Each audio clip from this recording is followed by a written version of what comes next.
Tesla model Y గురించి చాలా ఆసక్తికరమైన మరియు లోతైన విశ్లేషణ చేశారు. భారతదేశంలో టెస్లా బ్రాండ్కున్న క్రేజ్, అలాగే ఆ కారు అందించే ఫీచర్లు మరియు టెక్నాలజీ గురించి మీరు చెప్పిన విషయాలు 100% నిజం. అయితే మీరు పేర్కొన్న వివరాలలో కొన్ని ముఖ్యమైన విషయాలను మరియు మార్కెట్ వాస్తవాలను మనం కాస్త నిశితంగా పరిశీలించాల్సి ఉంది.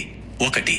ధర మరియు లభ్యత, ప్రైస్ మరియు అవైలబిలిటీ. మీరు 50.89 లక్షల రూపాయలు ఎక్స్ షోరూమ్ ధర గురించి మాట్లాడారు. నిజానికి టెస్లా మోడల్ వై అధికారికంగా భారతీయ మార్కెట్లోకి ఇంకా పూర్తి స్థాయిలో ప్రవేశించలేదు. ఒకవేళ టెస్లా ఈ కారును పూర్తిగా విదేశాలలో తయారు చేసి సిబియు కంప్లీట్లీ బిల్ట్ యూనిట్ దిగుమతి చేసుకుంటే, దానిపై పడే దిగుమతి సుంకాలు, ఇంపోర్ట్ ట్యాక్సెస్ కారణంగా కారు ధర మీరు చెప్పిన దానికంటే చాలా ఎక్కువ, దాదాపు 70 లక్షల రూపాయల నుండి 90 లక్షల రూపాయల వరకు ఉండే అవకాశం ఉంది. భారత ప్రభుత్వం ఈవీ దిగుమతులపై పన్నులు తగ్గించే కొత్త విధానాన్ని తెచ్చినప్పటికీ దానికి కొన్ని షరతులు మరియు పరిమిత కోటాలు ఉన్నాయి. కాబట్టి 50 లక్షల రూపాయలు ధర అనేది ఒకవేళ భారత్లోనే ప్లాంట్ పెట్టి తయారు చేస్తే తప్ప ప్రస్తుతానికి ప్రాక్టికల్గా సాధ్యం కాకపోవచ్చు. 2. ఇంటీరియర్ మరియు ఫీచర్లు. Screen size. మోడల్ వైలో ఉండే టచ్ స్క్రీన్ 15 అంగుళాలు, మీరు 16 అంగుళాలు అని పేర్కొన్నారు. ఇది చిన్న సవరణ. మినిమలిజం. మీరు అన్నట్లుగా బటన్లు లేకుండా కేవలం స్క్రీన్తోనే కారును కంట్రోల్ చేయడం కొందరికి నచ్చుతుంది. కానీ డ్రైవింగ్ చేసేటప్పుడు ఏసీ మార్చాలన్నా లేదా చిన్న సెట్టింగ్ మార్చాలన్నా స్క్రీన్ వైపు చూడాల్సి రావడం కొంతమంది భారతీయ డ్రైవర్లకు అసౌకర్యంగా అనిపించవచ్చు. 3. భారతదేశంలో ఛార్జింగ్ మరియు ఇన్ఫ్రాస్ట్రక్చర్. టెస్లా 175 కిలోవాట్లు సూపర్ ఛార్జింగ్ను సపోర్ట్ చేస్తుంది మరియు 15 నిమిషాల్లో ఛార్జ్ అవుతుంది అనేది నిజమే అయినప్పటికీ, భారతదేశంలో ప్రస్తుతం అంతటి హై కెపాసిటీ గల టెస్లా సూపర్ ఛార్జర్ నెట్వర్క్ ఇంకా అందుబాటులోకి రాలేదు.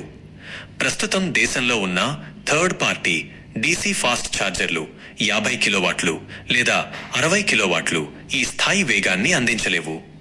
కాబట్టి ప్రయాణాల్లో అంత వేగంగా ఛార్జ్ చేసుకోవడం ప్రస్తుతానికి కాస్త కష్టమే. 4.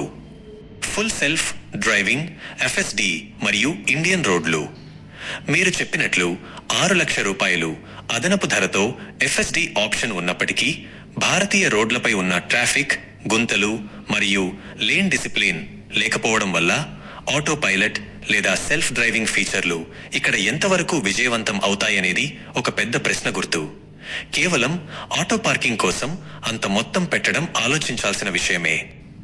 మీరు చివరిగా చెప్పిన పాయింట్, మీకు 17 లక్షల రూపాయలు ఆదా, మెరుగైన ఇంటీరియర్, అదే పవర్ ట్రైన్ మరియు మంచి రేంజ్ అన్నీ ఒకే ప్యాకేజీలో లభిస్తాయి.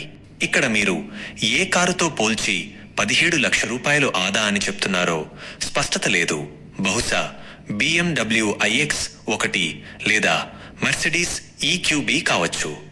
ఒకవేళ ఇతర లగ్జరీ బ్రాండ్లతో పోల్చితే టెస్లాలో సాఫ్ట్వేర్ పరంగా అద్భుతమైన ఫీచర్లు ఉన్నప్పటికీ, మెర్సిడీస్ లేదా BMW ఇచ్చే luxury fit and finish, cabin comfort మరియు బ్రాండ్ వాల్యూ టెస్లాలో కొద్దిగా తక్కువగా ఉంటాయని గ్లోబల్ రివ్యూస్ చెప్తున్నాయి.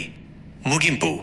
టెస్లా మోడల్ వై ఖచ్చితంగా ఒక అద్భుతమైన, భవిష్యత్తుకు సరిపోయే కారు అనడంలో ఎలాంటి సందేహం లేదు. కానీ భారతదేశంలో ఇది అధికారికంగా లాంచ్ అయ్యి ఇక్కడి రోడ్లపై దీని పర్ఫార్మెన్స్ ఎలా ఉందో చూసే వరకు దీనిపై ఒక ఖచ్చితమైన నిర్ణయానికి రావడం తొందరపాటే అవుతుంది. మీరు దీని గురించి మరింత పరిశోధన చేయడానికి సిద్ధంగా ఉన్నారా? మీరు టెస్లా మోడల్